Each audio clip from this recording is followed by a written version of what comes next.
Oi, pessoal, agora nós vamos ler o segundo estágio na tragédia Eumênides. As coéforas vão dominar essa parte. Elas vão falar para a comunidade que, se Orestes for absolvido, os pais e as mães vão começar a sofrer violência dos seus filhos.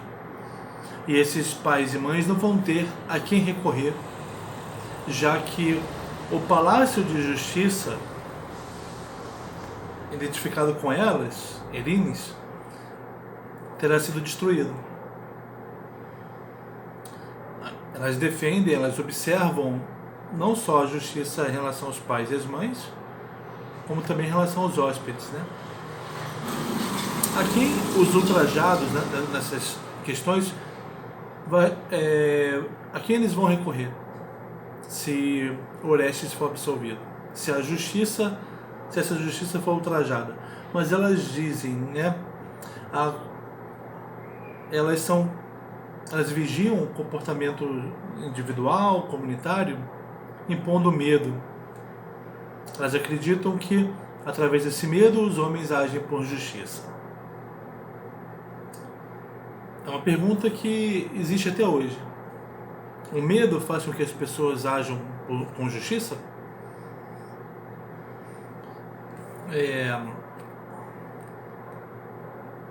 Elas dizem que o medo faz as pessoas serem prudentes, né? Não fazerem além do que elas devem fazer, não agirem de forma soberba.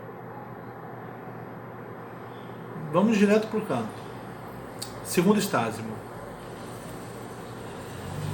Eis que subvertem as soentes leis, ao prevalecerem a justiça e o dano deste matricida. Já este ato conciliará todos os mortais com a mão leve. Muitas dores de fato infligidas por filhos esperam pelos pais em tempo depois. Se Orestes for absolvido, os homens vão ser conciliados com a mão leve. Os filhos estão só esperando o fim dessa justiça para eles maltratarem seus pais. Será mesmo? Nenhum rancor destas loucas vigias de mortais perseguirá algum crime. Permitirei toda morte. Ao proclamar os males do próximo, buscará junto ao outro pausa e repouso de aflições. E vacilantes remédios serão a inócua medicina do mísero. Sem ter essas figuras muito vigilantes e extremamente punitivas, inflexíveis na sua punição, vai restar ao ultrajado, ao pai e a mãe desrespeitado, ao hóspede desrespeitado, recorrer ao próximo, recorrer a outra pessoa para uma justiça débil.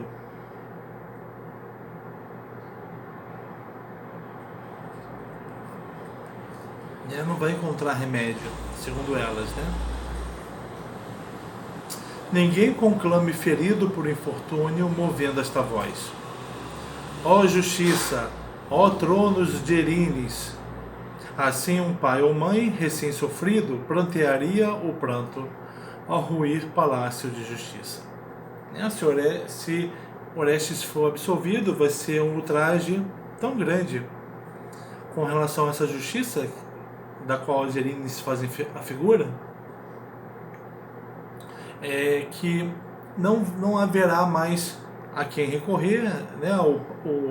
O palácio das Erinis não vai existir mais para ser pranteado, para ser buscado pelos mortais.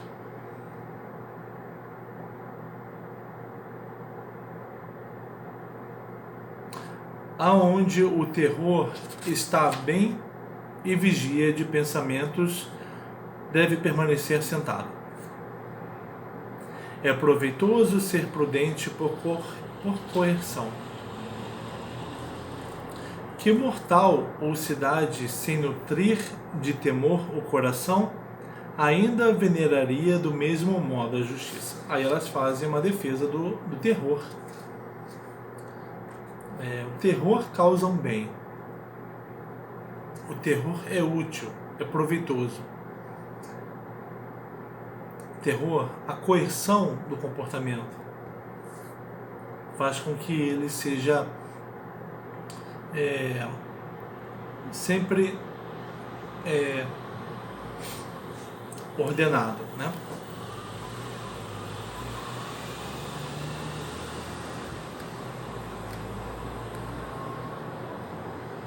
Isso é um ponto de vista. Tem muita gente que pensa assim, né? Você lê essa estrofe,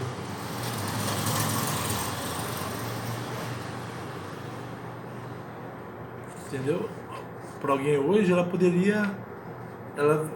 entenderia, pode até não pensar assim, mas entenderia. Aonde o terror está bem e vigia de pensamentos deve permanecer sentado. É proveitoso ser prudente por coerção. Que mortal ou cidade sem nutrir de temor o coração, ainda veneraria do mesmo modo a justiça. Nem desgoverno, nem despotismo louves. Deus deu vitória em tudo ao do meio, e ver um por outro. Digo apta palavra. A soberba de fato é filha da impiedade. Filha dos pensamentos sãos, é a querida de todos e solicitada prosperidade. Nem desgoverno, quer dizer, o desgoverno é o homem que não governa a si mesmo, né?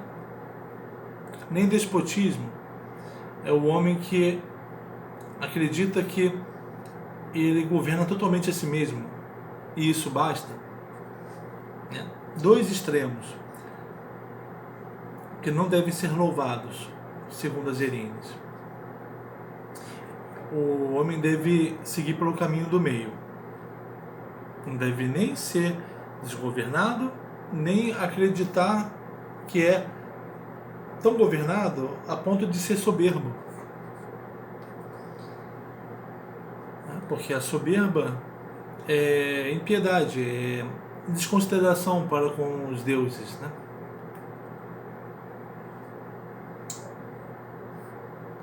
Sempre te digo, respeita o altar de justiça. De olho no lucro, não pises com o ímpio o pé, que a punição virá. Soberano o termo espera. Honrem-se os venerandos pais. Sejam respeitados os aposentos da casa com a honra aos hóspedes. Olha só, quando elas dizem que aquele que se preocupa com o lucro, que ele não seja impiedoso, que ele não deixe de observar as leis, essas leis, a ação delas, no ponto de vista da comunidade, desconsidera as diferenças de riquezas. Vale para todos, né? Para aqueles que têm riquezas e para aqueles que não têm riquezas.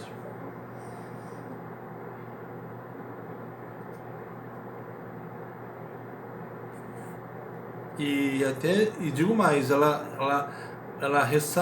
aponta justamente aqueles que buscam riquezas, aqueles que buscam e portanto tem a possibilidade de buscar, então tem riquezas, né? Ela não está falando para os pobres, mas é para todos. Mas é como se aquele que, por ter riquezas, ele estivesse mais próximo da impiedade.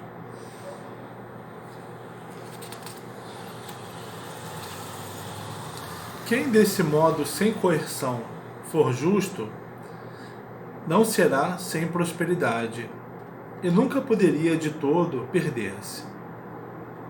Afirmo, o temerário transgressor, ao levar sem justiça diversos bens, por violência com o tempo recolherá vela, quando a aflição agarrá-lo, quebrado o mastro.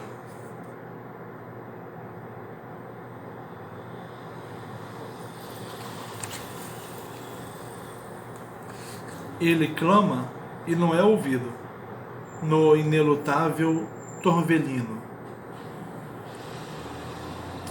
O nume sorrir do homem audaz ao vê-lo sem alarde na impossível miséria, exausto sem vencer o mar, lançando a antiga prosperidade contra o escólio da justiça, ignorado se vai sem pranto. Está falando do homem que é ímpio e que é ignorado pelos deuses, né? Ele clama e não é ouvido, e o que ele recebe é o sorriso do nume.